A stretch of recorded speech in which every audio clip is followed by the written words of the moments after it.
Praise the Lord. നിങ്ങളെല്ലാവരെയും blessed മോർണിംഗിലേക്ക് യേശു ക്രിസ്തുവിൻ്റെ നാമത്തിൽ സ്വാഗതം ചെയ്യുന്നു.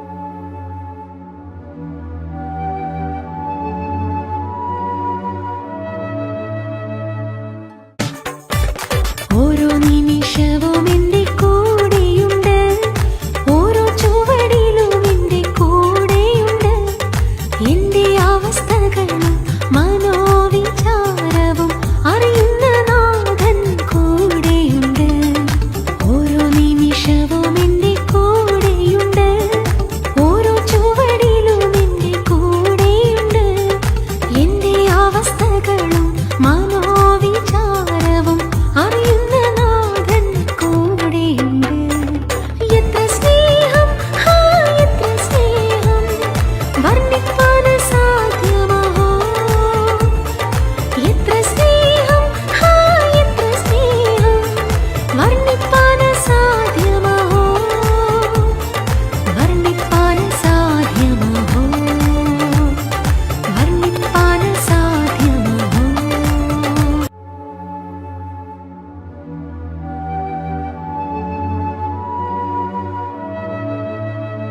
പ്രിയരെ, അനുഗ്രഹിക്കപ്പെട്ട ഒരു പ്രഭാതം കൂടെ നമ്മുടെ ജീവിതത്തിൽ അനുവദിച്ച് തന്ന വലിയവനായ ദൈവത്തെ നമുക്ക് ഒരുമിച്ച് ചേർന്ന് നന്ദി പറയാം. എത്ര പേർ പറയും, ഞാൻ നിന്നതല്ല, എൻ്റെ ദൈവം എന്നെ നിർത്തിയതാണ്. ഒന്നുകൂടെ പറഞ്ഞു കഴിഞ്ഞാൽ 2024 മെയ് മാസം 14 തീയതി വരെയും എന്നെയും എൻ്റെ കുടുംബത്തെയും പ്രത്യേകിച്ച് പകർച്ചവ്യാധിയിൽ നിന്നും അനേക പ്രതികൂലത്തിൽ നിന്നും പ്രതിസന്ധിയിൽ നിന്നും കണ്ണിലെ കൃഷ്ണമണി പോലെ സൂക്ഷിക്കുകയും വിടുവിക്കുകയും ചെയ്ത വലിയവനായ ദൈവത്തിന് നന്ദി പറഞ്ഞുകൊണ്ട് ഈ പ്രഭാത ചിന്തയിലേക്ക് നമുക്ക് ഒരുമിച്ച് അടുത്തു വരാം. നീ ഒരു അനുഗ്രഹമായിരിക്കും. പ്രിയരെ, പ്രാരംഭവാക്യത്തിലേക്ക് ഉൽപ്പത്തി പുസ്തകം 12 അധ്യായം അതിൻ്റെ 2-3 വാക്യങ്ങളിലേക്ക്. ഞാൻ നിന്നെ വലിയൊരു ജാതിയാക്കും, നിന്നെ അനുഗ്രഹിച്ച് നിന്റെ പേർ വലുതാക്കും, നീ ഒരു അനുഗ്രഹമായിരിക്കും. 3-ാമത്തെ വാക്യം, നിന്നെ അനുഗ്രഹിക്കുന്നവരെ ഞാൻ അനുഗ്രഹിക്കും, നിന്നെ ശപിക്കുന്നവരെ ഞാൻ ശപിക്കും, നിന്നിൽ ഭൂമിയിലെ സകല വംശങ്ങളും അനുഗ്രഹിക്കപ്പെടും. പ്രിയരെ, പ്രഭാതത്തിൽ അതിശക്തമേറിയ വചനമാണ് ദൈവം നമ്മോട് ഇടപെടുന്നത്. അബ്രഹാമിന് ദൈവം കൊടുക്കുന്ന പ്രോമിസാണ്, അല്ലെങ്കിൽ ദൈവം അബ്രഹാമിനോട് പറയുന്ന അനുഗ്രഹങ്ങളാണ് നാം ഈ കേട്ടത്. ഈ 2 വാക്യത്തിനകത്ത് 5 അനുഗ്രഹങ്ങളെക്കുറിച്ച് നമുക്ക് കാണാൻ കഴിയും. അബ്രഹാമിനെ ദൈവം അനുഗ്രഹിച്ച അനുഗ്രഹത്തെക്കുറിച്ച് നാം വേഗത്തിലൊന്ന് എണ്ണി നോക്കിയാൽ 8ഓളം അനുഗ്രഹങ്ങൾ നമുക്ക് കാണാൻ കഴിയും. അതിനകത്ത് ഈ 2 വാക്യങ്ങളിൽ 5 അനുഗ്രഹങ്ങളെക്കുറിച്ച് നമുക്ക് വ്യക്തമായി കാണാൻ കഴിയുന്നു. അതിൽ നിന്ന് ഒറ്റ പദം മാത്രം ഇന്നത്തെ ചിന്തയ്ക്ക് വേണ്ടി നാം എടുക്കുകയാണ്: നീ ഒരു അനുഗ്രഹമായിരിക്കും. ഈ പ്രഭാതത്തിൽ എന്നെ ശ്രദ്ധിക്കുന്നവർ എത്ര പേർ എൻ്റെ കൂടെ ചോർന്ന് പറയും, ഞാൻ ഒരു അനുഗ്രഹമായിരിക്കും. നിങ്ങൾ ശ്രദ്ധിച്ചു നോക്കി, അബ്രഹാം മരിച്ചു എങ്കിലും അബ്രഹാമിനോട് അനുഗ്രഹം പറഞ്ഞ ദൈവം ഇന്നും ജീവിക്കുകയാണ്.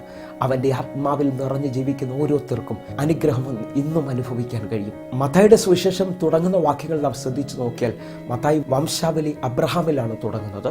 തുടങ്ങി യേശു ക്രിസ്തുവിൽ നിൽക്കുന്നത് നമുക്ക് കാണാൻ കഴിയും. മത്തായിയുടെ സുവിശേഷം 1-ാം അധ്യായം 1-ാമത്തെ വാക്യം, അബ്രഹാമിന്റെ പുത്രനായ ദാവീദിന്റെ പുത്രനായ യേശു ക്രിസ്തുവിന്റെ വംശാവലി. ഇതാ അബ്രഹാമിന്റെ വംശാവലി യേശു ക്രിസ്തുവിൽ വന്ന് നിൽക്കുന്നത് നമുക്ക് കാണാൻ കഴിയും. അബ്രഹാമിനോട് പറഞ്ഞ അനുഗ്രഹങ്ങൾ ഏറ്റവും കൂടുതൽ വെളിപ്പെട്ട് നിൽക്കുന്നത് ആരിലാണ് എന്ന് ചോദിച്ചാൽ, ആ അനുഗ്രഹം മുഴുവൻ വെളിപ്പെട്ട് നിൽക്കുന്നത് നാം ശ്രദ്ധിച്ചു പഠിച്ചാൽ യേശുവിലാണ്. യേശുവിനെ ഒന്ന് ശ്രദ്ധിച്ചു നോക്കിയേ, പാപത്തിന്റെ അടിമത്വത്തിൽ കുടുങ്ങിക്കിടന്ന മുഴുവൻ മാനവകുലത്തിനും യേശു ഒരു അനുഗ്രഹമായി തീരുകയാണ്. യേശുവിന്റെ മുകളിൽ പകർന്നിരിക്കുന്ന അഭിഷേകത്തെ നിങ്ങൾ ശ്രദ്ധിച്ചു നോക്കിയാൽ, യെശയ്യാ പ്രവാചകന്റെ പുസ്തകം 61-ാം അധ്യായം അതിന്റെ 1, 2, 3 വാക്യങ്ങളിലേക്ക്, എളിയവരോട് സത്വർത്തമാനം ഘോഷിക്കുവാൻ യഹോവ എന്നെ അഭിഷേകം ചെയ്തതുകൊണ്ട് യഹോവയായ കർത്താവിൻ്റെ ആത്മാവ് എൻ്റെ മേൽ ഇരിക്കുന്നു. ഹൃദയം തകർന്നവരെ മുറിവ് കെട്ടുവാനും തടവുകാർക്ക് വിടുതലും ബദ്ധന്മാർക്ക് സ്വാതന്ത്ര്യം അറിയിക്കുവാനും. 2-ാമത്തെ വാക്യം, യഹോവയുടെ പ്രസാദവർഷവും നമ്മുടെ ദൈവത്തിൻ്റെ പ്രതികാര ദിവസവും പ്രസിദ്ധമാക്കുവാനും ദുഃഖിതന്മാരെയൊക്കെയും ആശ്വസിപ്പിക്കുവാനും. 3-ാമത്തെ വാക്യം, സിയോനിലെ ദുഃഖിതന്മാർക്ക് വെണ്ണീറിന് പകരം അലങ്കാരമാലയും ദുഃഖത്തിന് പകരം ആനന്ദ തൈലവും വിഷണ്ണന്റെ മനസ്സിന് പകരം സ്തുതി എന്ന മേലാടയും കൊടുക്കുവാനും അവൻ എന്നെ അയച്ചിരിക്കുന്നു. യേശുവിൻ്റെ മേലിൽ പകർന്നിരിക്കുന്ന അഭിഷേകത്തിൻ്റെ പ്രത്യേകത നിങ്ങൾ ശ്രദ്ധിച്ചു നോക്കിയേ.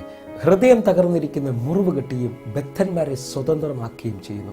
ദുഃഖിതന്മാരെ മുഴുവൻ ആശ്വസിപ്പിക്കുകയും ദുഃഖിതന്മാരുടെ മേളിൽ ആനന്ദ തൈലം പകരുകയും ചെയ്യുന്നു. എന്ന് പറഞ്ഞാൽ യേശുവിൻ്റെ അടുക്കൽ വന്നവർക്കെല്ലാം യേശു ഒരു അനുഗ്രഹമായിരുന്നു. വാസ്തവത്തിൽ ക്രൂശിൽ എന്താ സംഭവിച്ചതെന്ന് ചോദിച്ചാൽ, ഗലാത്യ ലേഖനം 3-ാം അധ്യായം അതിൻ്റെ 13-14 വാക്യങ്ങളിലേക്ക്.